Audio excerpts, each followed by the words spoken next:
Hello guys, जैसा कि आपको पता है कि यूपीएससी ने अपनी ईपीएफओ के लिए एओ और ईओ पोस्ट के लिए वैकेंसी निकाला हुआ है और 1 अप्रैल को एसएससी सीजीएल का भी आपका नोटिफिकेशन आ जाएगा as per the calendar of SSC. तो आज के इस वीडियो में हम इन दोनों जॉब्स को कंपेयर करेंगे, इनके कुछ बेसिक एस्पेक्ट पे कि इन दोनों में से कौन सी जॉब बेहतर साबित होगी आपके लिए। तो जॉब का पहला एस्पेक्ट रहता है उसकी सैलरी। जो एओ पोस्ट है उसकी ग्रेड पे है 4800 ग्रेड पे, और एसएससी में 2 पोस्ट ऐसी हैं जो इसकी बराबरी करती हैं। दोनों ही पोस्ट गेजेटेड पोस्ट भी हैं। एओ जो कि कैग के अंडर आती है और एक दूसरी रहती है असिस्टेंट अकाउंट्स ऑफिसर, जो कि आईएएडी यानी कि Indian audit and accounts department के अंडर में आती है। सिर्फ यही 2 पोस्ट हैं जो एओ की बराबरी कर पाती हैं ग्रेड पे के मामले में। बाकी जो एसएससी में ऑफिसर लेवल की पोस्ट हैं वो 4600 ग्रेड पे की हैं या फिर 4200 ग्रेड पे की हैं। तो सैलरी वाइज अगर आप देखें तो एओ जो पोस्ट है ईपीएफओ की वो थोड़ा सा अपर हैंड रखती है एसएससी सीजीएल के मुकाबले। अगर आपकी ग्रेड पे 4800 से स्टार्ट होती है तो आपकी overall salary after adding all the components बनेगी जाके तकरीबन 85,000 मान के चलिए मोटा मोटा। और अगर आपकी सीजीएल की बात करें तो 4800 ग्रेड पे में सेम सैलरी मान के चलिए 4600 ग्रेड पे में आपकी 77,000 के करीब सैलरी बनेगी और 4200 ग्रेड पे आपकी 62,800 करीब सैलरी बनेगी। तो सैलरी वाइज अगर हम देखें तो एओ जो है बेटर है एसएससी सीजीएल की जॉब्स के मुकाबले। और जो दूसरा एस्पेक्ट रहता है किसी भी जॉब का वो रहता है प्रमोशन। जाहिर सी बात है अगर आप किसी जॉब में जाते हैं तो डेफिनेटली आप ये चाहेंगे कि आप उसमें आगे बढ़ें और ऊपर के लेवल तक पहुँचें। तो प्रमोशन जो है ना वो एक बहुत इंपॉर्टेंट एस्पेक्ट्स बन जाता है किसी भी जॉब में। हालांकि प्रमोशन की अगर हम बात करें तो दोनों ही जॉब में टाइम बेस्ड प्रमोशन होता है, ईपीएफओ में भी और एसएससी सीजीएल में भी। तो ऐसा ज़रूर हो सकता है कि स्टार्टिंग में प्रमोशन थोड़ा सा जल्दी हो जाए, लेकिन जैसे ही आप लेवल में थोड़ा सा ऊपर जाएंगे तो एक स्टैग्नेशन आने लगता है दोनों ही जॉब्स में, ईओ में भी और एसएससी सीजीएल में भी। अगर आप ईपीएफओ का देखें तो आप ईओ से स्टार्ट करते हैं, उसके 7 साल बाद आप एपीएफसी के लिए एलिजिबल हो जाते हैं, फिर उसके और 5 साल बाद आप रीजनल पीएफ कमिश्नर के लिए एलिजिबल होते हैं। तो ये हायरार्की चलती है इसमें।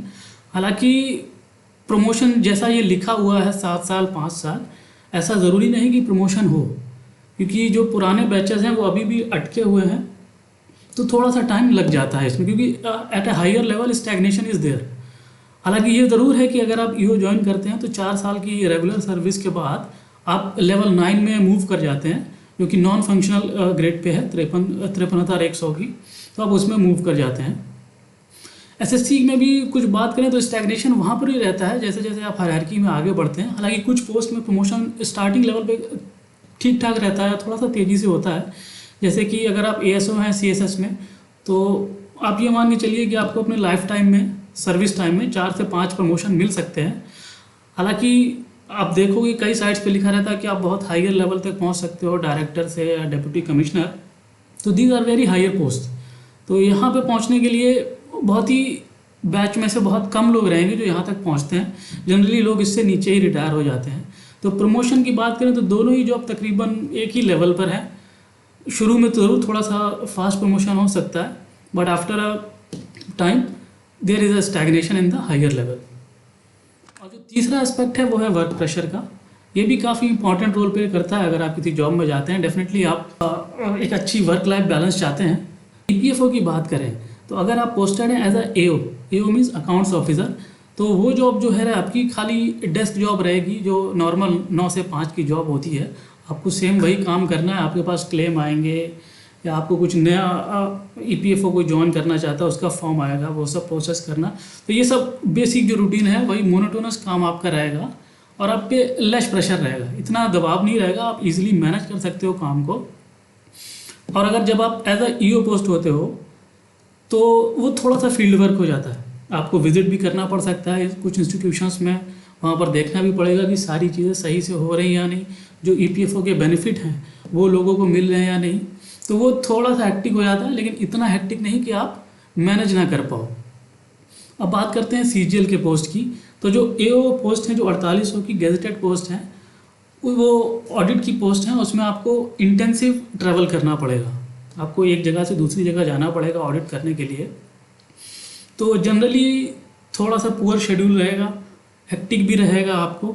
और अगर आप फ्रीक्वेंट ट्रैवलर नहीं है या फिर आपको ट्रैवलिंग नहीं पसंद है तो डेफिनेटली आप इस पोस्ट को तो बिल्कुल लाइक नहीं करेंगे, क्योंकि this post involves heavy travelling.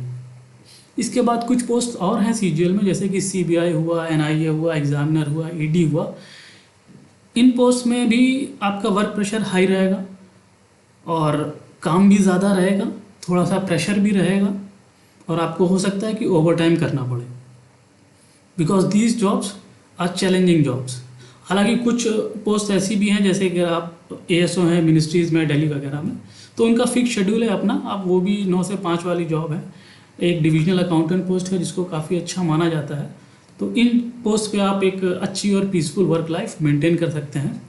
हालांकि अगर ओवरऑल कंपेयर किया जाए तो ईपीएफओ इसमें भी थोड़ा सा आगे रहता है कंपेयर टू सीजीएल। इसके बाद बात करते हैं ट्रांसफ़र की। ये भी एक बहुत इंपॉर्टेंट एस्पेक्ट है। अब देखिए ईपीएफओ में ये है कि आप जब आप सेलेक्ट हो जाते हैं एज अ ईओ और एओ, तो आपको एक जोन मिल जाता है या फिर एक स्टेट मिल जाएगा। स्टेट में एक जो जोन रहेगा वो मिल जाएगा आपको, और आपका transfer with in the states होगा। बहुत ही स्पेशल सर्कमस्टांसेस में ज़रूर स्टेट से बाहर हो सकता है, पर फिर आप उसी स्टेट में आपका ट्रांसफ़र होता रहेगा। Till then you are EO और एओ। और पॉसिबिलिटी भी रहती है कि आपको अपना होम स्टेट भी मिल जाए, लेकिन जब आप प्रमोशन ले लेते हैं, ग्रुप बी से ग्रुप ए में आ जाते हैं, तो ज़रूर आपकी ऑल इंडिया ट्रांसफ़र लाइबिलिटी हो जाती है। लेकिन until you are group B officer, that is EO और AO, you are liable to transfer only in the respective states. और अब सीजीएल की बात करें, सीजीएल में भी तकरीबन यही होता है। अगर आपको एक जोन मिल जाता है, जो पोस्ट ऐसी हैं जिसमें ट्रांसफरेबल है, तो फिर आपको उसी जोन में ही मूव करना रहता है। कुछ पोस्ट ज़रूर हैं जिनकी पोस्टिंग ज़्यादातर कोस्टल एरियाज़ में होती है, क्योंकि और उनकी जगह पर और उनकी कहीं पर जगह भी नहीं है, वैकेंसी नहीं है। हालांकि कुछ पोस्टेस दिल्ली में ऐसी हैं जिसमें ट्रांसफ़र भी नहीं होता है। कुछ जैसे एएसओ हुआ मिनिस्ट्रीज़ में, तो आपकी लाइफ टाइम पोस्टिंग दिल्ली रहेगी। तो जो लोग ज़्यादा मूव नहीं करना चाहते हैं कि एक ही जगह हो गए, हमारे बच्चों की एजुकेशन ठीक से चलती रहे, हम एक अच्छी फैमिली एक ही जगह पर सेट कर सकें, तो उनके लिए सीजीएल थोड़ा सा अच्छा है। क्योंकि अगर आप ऐसी पोस्ट चुनते हैं जैसे कि एएसओ हुआ मिनिस्ट्री में, तो आप लाइफ टाइम के लिए दिल्ली में रह सकते हैं। अब बात करते हैं पावर एंड सोशल स्टेटस की। देखिए ईपीएफओ, ईओ या फिर एओ एक डेफिनेटली एक बहुत अच्छी जॉब है, लेकिन जब आप एज अ एओ काम करेंगे तो आपके पास बिल्कुल भी पावर नहीं रहेगी। It's an office work. आप 9 बजे जाएंगे, 5 बजे आएंगे, दैट मीन्स कम्प्लीटली जो 9 से 5 वाली जॉब होती है वो। जब आप एज अ ईओ काम करेंगे तब आपके पास थोड़ी सी ही पावर रहेगी। आप जिस भी इंस्टीट्यूशन में विजिट करेंगे वो ज़रूर आपको रेस्पेक्ट देगा, और आपके पास कोई बहुत हाई पावर नहीं रहेगी, है ना। और सोशल रिकग्निशन जो रहता है वो भी बहुत ही कम रहेगा। आप अगर किसी को बताओगे कि मैं ईपीएफओ में काम करता हूँ, तो 10 में से 8 लोग तो जानते नहीं होंगे कि ईपीएफओ है क्या, और ख़ासकर गांव वगैरह में तो बिल्कुल नहीं जानते होंगे। It's a non uniform job, uniform है नहीं, आप जो नॉर्मल कपड़े पहनते हैं वही पहनेंगे। तो सोशल रिकग्निशन काफ़ी कम है ईपीएफओ एओ में। पर ये केस नहीं, बिल्कुल भी नहीं है सीजीएल में। सीजीएल में कुछ पोस्ट तो आपकी यूनिफॉर्म पोस्ट हैं, उनका एक अलग चार्म रहता है। हालांकि और भी पोस्ट जो भी हैं सीजीएल में, मेरे ख्याल से वो कंपेयर टू ईओ या फिर एओ अच्छी पावर होल्ड करती है और अच्छा सोशल स्टेटस होल्ड करती है। जैसे कि एओ हुआ, आप एक पावरफुल पोस्ट है।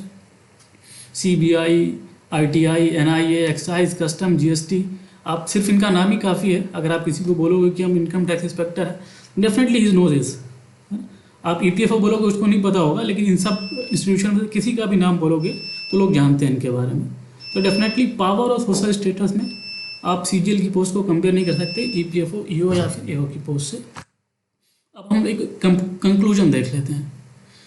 देखिए सैलरी की बात करें तो ईपीएफओ, ईओ जो पोस्ट है वो बेटर है एसएससी सीजीएल के कंपैरिजन में। प्रमोशन में मुझे ऐसा लगता है कि दोनों ही पोस्ट तकरीबन बराबर है। हालांकि ईओ की थोड़ी सी बेहतर हो सकता है, लेकिन दोनों ही तकरीबन बराबर हैं। आप कंपेयर करना मुश्किल हो जाएगा। कुछ पोस्ट बेटर रहती है सीजीएल में प्रमोशन के मामले में, और कुछ मामलों में ईओ बेटर हो सकता है, वो डिपेंड करता है। और वर्क प्रेशर की बात करें तो ईओ में काफ़ी कम वर्क प्रेशर है, आप इजीली मैनेज कर सकते हो इसको। हालांकि ऐसे सीजीएल की कुछ पोस्टों में बहुत कम वर्क प्रेशर है, लेकिन कुछ पोस्टों में बहुत ज़्यादा वर्क प्रेशर है। तो वर्क प्रेशर में हम ईपीएफओ, ईओ को मार्क्स देंगे। इसके बाद ट्रांसफ़र की बात करते हैं तो तकरीबन सेम ट्रांसफ़र पॉलिसी है। ईपीएफओ में भी आप विद इन द स्टेट घूम सकते हैं ट्रांसफ़र के मामले में, और सीजीएल में भी आप विद इन द जोन रहेंगे। हालांकि ट्रांसफ़र में सीजीएल थोड़ा सा बेटर हो जाता है उन लोगों के लिए जो लोग फिक्स लाइफ चाहते हैं, क्योंकि ट्रांसफ़र जब भी होता है तो आप कुछ समय के लिए ज़रूर परेशान हो जाएंगे। अगर आपके बच्चे हैं तो आप बिल्कुल ज़्यादा परेशान हो जाएंगे। तो इस मामले में सीजीएल को हम स्कोर ज़रूर देंगे। उसके बाद पावर की बात करें तो जैसा कि हमने देखा सीजीएल के मुकाबले ईपीएफओ कहीं नहीं ठहरता है, तो इसमें पूरे मार्क्स मिलेंगे सीजीएल को। इसके बाद हम सोशल स्टेटस की बात करें तो इसमें भी सीजीएल के आगे ईओ बिल्कुल भी नहीं ठहर पाएगा। सो अगर आप कंपेयर करें तो दोनों ही जॉब कहीं ना कहीं बैलेंस कर जाती हैं एक दूसरे को। अब डिपेंड करता है कि हमारी प्रायोरिटीज़ पे कि हम किसको पसंद करते हैं। जिनको पावर पसंद है, सोशल स्टेटस पसंद है या फिर यूनिफॉर्म जॉब पसंद है, वो एसएससी सीजीएल में जा सकते हैं। और जिनको एक वर्क लाइफ बैलेंस चाहिए कि हमको ज़्यादा टेंशन नहीं लेना, आराम से अपना काम करना है, ठीक है, उनके लिए ईओ एक अच्छी पोस्ट होगी।